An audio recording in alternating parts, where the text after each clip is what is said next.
Mechem was not very profitable at the time, just prior to my taking over. And the reason was that it used to be a research and development organization. And Denel then decided that it was no longer profitable and they wanted to close it down. In this process, Denel was not interested in keeping any part of Mechem, but the CSIR indicated that they would want to take back the research and development bit. At the time, the commercial demining leg of Mechem seemed to be profitable, and it was then offered to a private company towards privatizing this part of the business. The company was called the Dream Team, Detection and Removal of Explosives and Mines. And a preliminary decision was made to split up Mechem. And at that time, I accompanied the research and development part to the CSIR. The commercial bit was then put under the administration of the Dream Team. And then this was unfortunately pending a decision by government. And government at the time did not think that it was a good idea to privatize a part of Mechem. And they then instructed Denel to keep Mechem within the Denel fold, but to restructure the whole business towards a commercial objective. At this point, I was then asked by Denel and contracted with the CSIR to get this new entity within Denel up and running. And I did so as an employee of the CSIR at the time. This unfortunately left me with the dilemma of having to do a job at the CSIR and also on contract with Denel. And after a few months, this just got too much for me, and I requested the two parties involved to now come to a decision as to which part of the business they wanted me to manage. I was then made an offer by Denel, and from there I then started, let's say, the new Mechem with the commercial focus. At that point, of course, there was no business plan. I had to then sit down and come up with a strategic business plan towards the commercial viability of Mechem. And over time, I managed to congregate around me a few competent guys, and together we learned within the business environment how to make Mechem profitable. We were successful in doing that, and gradually the contracts became more profitable.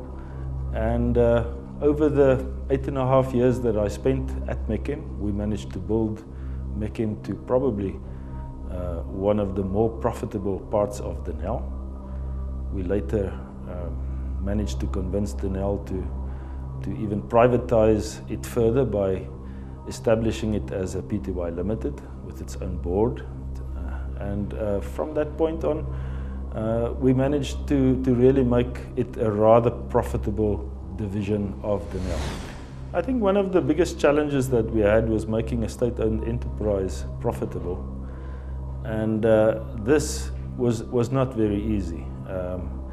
At the end of the day, one needs to realize that there's a lot of corporate and political intervention, sometimes paralyzing very important business decision making. In business, if you want to make a profit, you need to really take any opportunity that comes your way and exploit it to profitability. And as a rule, within the state-owned enterprise environment, the period from when the opportunity comes along and when the decisions are made towards actually exploiting it is just too long.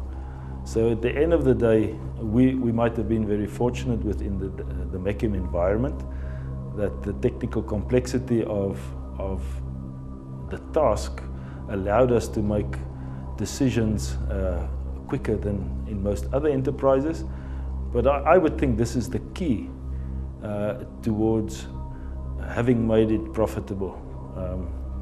A wise guy said at one stage that if you want to make any enterprise profitable, You need to gather around you people who are competent and then mandate them to make decisions as if this business belonged to them. And I think this is what we try to do, but within the limitations within a state-owned enterprise, this was not very easy. Okay, I was appointed as the CEO on the 1st of June 2008. I took over from Mr. Bram Rousseau, who had really placed the company onto a good economic footing and sound footing as far as we were doing economically. And I just tried to build on what he had done and what Dr. Vernon Joint had done before him. We have now decided that because of the capability and the capacity we had in our dog fraternity, that we would, instead of just using dogs as an in-house capacity for our own contracts, to go out and to breed dogs and to start going into dog sales. So far we've seen that it is a good business, it's a lucrative business, and we will be expanding that further into the future. We've also looked at our vehicle business, and we've decided that Mechem, being the first designers of the Casper, that we should go further with this, and we've now started manufacturing new Casper Mark IIs because of the market that is out there. And we will also be looking at possibly doing an upgrade of the Casper into a Casper Mark IV into the future. And hopefully this will also be good for our business. We've also looked at our training, where we've seen that we have got a very good capability and a capacity.